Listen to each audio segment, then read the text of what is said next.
Baik, bismillahirrahmanirrahim. Assalamualaikum warahmatullahi wabarakatuh. Apa kabar semuanya? Saya harap baik-baik saja. Kembali lagi bertemu di channel saya Bapak Guru 1988, saluran informasi pendidikan bagi kita semua.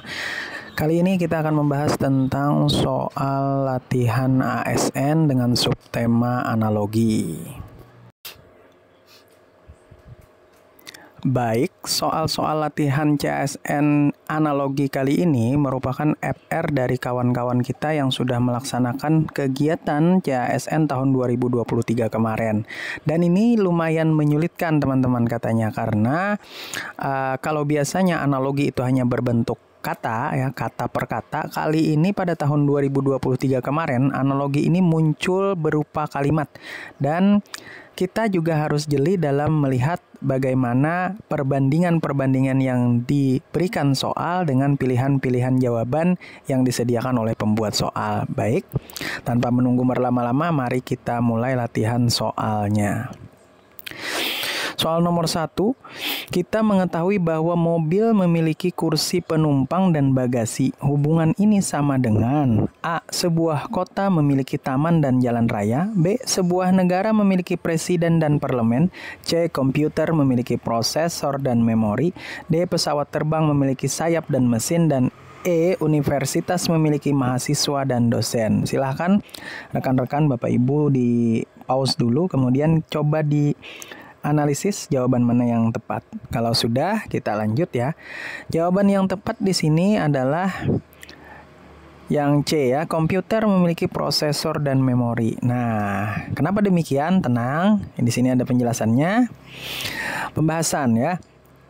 Hubungan antara mobil dengan kursi penumpang dan bagasi adalah hubungan komponen. Jadi dia itu komponen dari mobil, yaitu bagian-bagian yang terdapat di dalam mobil. Dari opsi yang diberikan, hubungan yang paling mirip adalah komputer memiliki prosesor dan memori. Alasannya, kursi penumpang dan bagasi adalah bagian-bagian dari mobil dan berada di dalam, sama halnya dengan prosesor dan memori yang merupakan bagian-bagian dari komputer. Jadi hubungan komponen dari suatu objek ke bagian-bagiannya lebih tepat dibandingkan dengan hubungan struktural atau fungsional seperti pada opsi lainnya. Nah, kalau yang A, sebuah kota memiliki taman dan jalan raya. Ada saja yang tidak memiliki taman dan hanya memiliki jalan raya, dia juga jadi kota ya, seperti itu. Kemudian sebuah negara memiliki presiden dan parlemen. Ini hubungannya struktural ya, Bapak Ibu, struktural. Pesawat terbang memiliki sayap dan mesin. Mesin di dalam, sayap di luar. Universitas memiliki mahasiswa dan dosen. Ini juga sepertinya hanya hubungan struktural ya, antara dosen dan mahasiswa. Jadi yang paling tepat adalah C. Jadi kita lihat mobil memiliki kursi penumpang dan bagasi. Kursi penumpang itu berada di dalam, bagasi juga berada di dalam. Sedangkan komputer juga prosesornya ada di dalam serta memorinya ada di dalam. Nah, itu soal nomor 1. Bagaimana rekan-rekan sekalian? Sudah bisa menerka-nerka atau melihat ya bentuk-bentuk soal seperti ini yang akan muncul kemungkinan di tahun 2024. Lanjut. Soal nomor 2. Kamera memiliki lensa dan sensor. Hubungan ini sama dengan A. Komputer memiliki motherboard dan casing. B. Teleskop memiliki cermin dan eyepiece.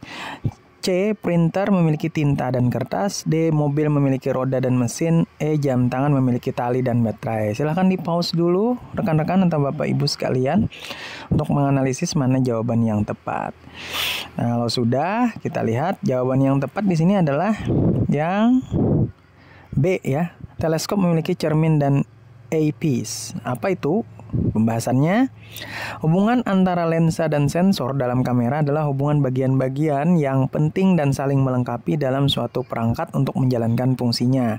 Cermin dan eyepiece di dalam teleskop bekerja bersama untuk menghasilkan gambar. Sama seperti lensa dan sensor dalam kamera bekerja bersama untuk mengambil gambar.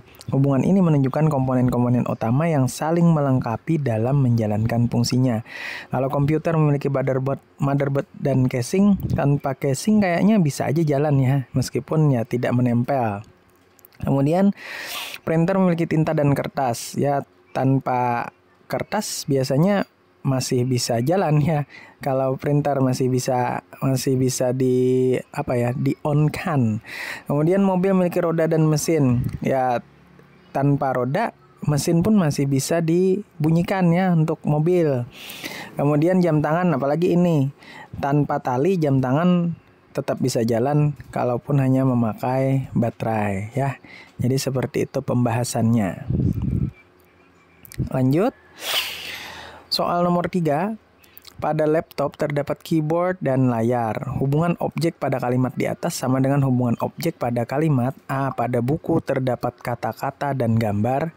B. Pada mobil terdapat roda dan kursi. C. Pada smartphone terdapat aplikasi dan memori.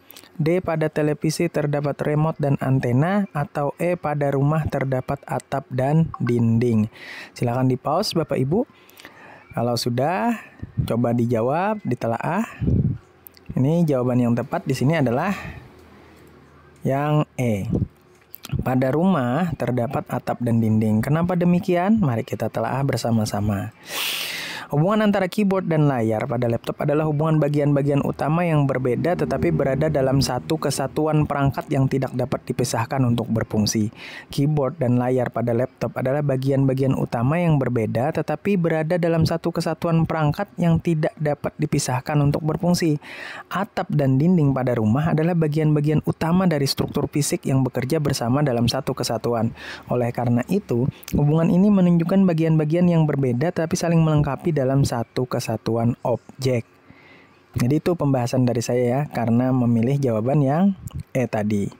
Kalau buku terdapat kata dan gambar ya bukan bagian utama, ada juga buku itu hanya gambar atau juga buku itu hanya kata-kata. Kemudian pada mobil terdapat roda dan kursi, ada saja kayaknya mobil itu tanpa kursi ya, hanya roda mungkin. Jadi masih bisa berjalan. Kemudian smartphone terdapat aplikasi dan memori. Tanpa memori internal atau memori eksternal masih bisa jalan. Tanpa aplikasi, telepon juga sepertinya masih bisa jalan. Kemudian televisi terdapat remote dan antena, ini juga sama ya. Tanpa remote kita bisa masih mengoperasikan televisi. Nah, beda dengan rumah ya. Pada rumah terdapat atap dan dinding. Tanpa atap ya tidak bisa didiami. Kemudian tanpa dinding ya juga sama, tidak bisa didiami. Lanjut. Burung-burung itu tengah bertengger di atas dahan-dahan pohon. Kalimat yang berpola sama dengan pola tersebut adalah A. Mereka berdua saling berpegangan tangan. B. Karya seni itu bernafaskan ajaran Islam. C. Pak Ustadz sedang berceramah di depan para jamaah. D. Mereka sedang berlatih upacara. Atau E. Perempuan itu menjual beberapa perhiasan miliknya. Silakan Bapak Ibu, rekan-rekan dijawab. Kemudian lanjut. Jawaban yang tepat di sini adalah C. Pak Ustadz sedang berceramah di depan para jamaah. Nah, kenapa demikian? Nah, ini pembahasannya di bawah. Pola kalimat yang ada tadi adalah burung-burung itu tengah bertengger di atas dahan-dahan pohon. Nah, di situ burung-burung itu bertindak sebagai subjek, tengah bertengger itu predikat, dan di atas dahan-dahan pohon sebagai keterangan. Sehingga kalimat yang memiliki pola yang sama adalah yang C, di mana Pak Ustadz itu sebagai subjek, sedang berceramah itu sebagai predikat, kemudian di depan para jamaah keterangannya. Kayak beda ya dengan mereka berdua saling berpegangan tangan, karya seni itu bernapaskan ajaran Islam, mereka sedang berlatih upacara, perempuan itu menjual beberapa perhiasan miliknya. Itu kurang tepat. Jadi yang tepat adalah yang C. Soal nomor 5. Pak Direktur telah menandatangani surat kerja sama pada pertemuan kerjasama dengan pihak perusahaan lain. Kalimat yang berpola sama dengan pola tersebut adalah A. Laras memilihkan Carmel sebuah pakaian yang bagus saat keduanya tengah berbelanja pakaian. B. Petugas hotel itu menunjukkan aku letak kamar hotel saat aku hendak ke kamar mandi.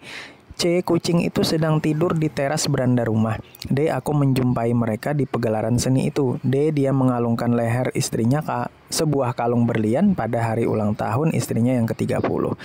Silakan di pause, rekan-rekan dan Bapak Ibu sekalian. Kemudian mari kita lihat jawaban yang tepat. Jawaban yang tepat adalah aku menjumpai mereka di pegelaran seni itu. Kenapa demikian? Mari kita lihat. Pola kalimat pada Pak Direktur telah menandatangani surat kerjasama pada pertemuan kerjasama dengan pihak perusahaan lain adalah di situ Pak Direktur bertindak sebagai subjek. Telah menandatangani itu adalah predikat. Kemudian surat kerjasama itu objek. pada pertemuan kerjasama dengan pihak perusahaan lain itu sebagai kata keterangan. Sehingga yang paling tepat adalah kalimat yang memiliki pola sama, yakni yang D.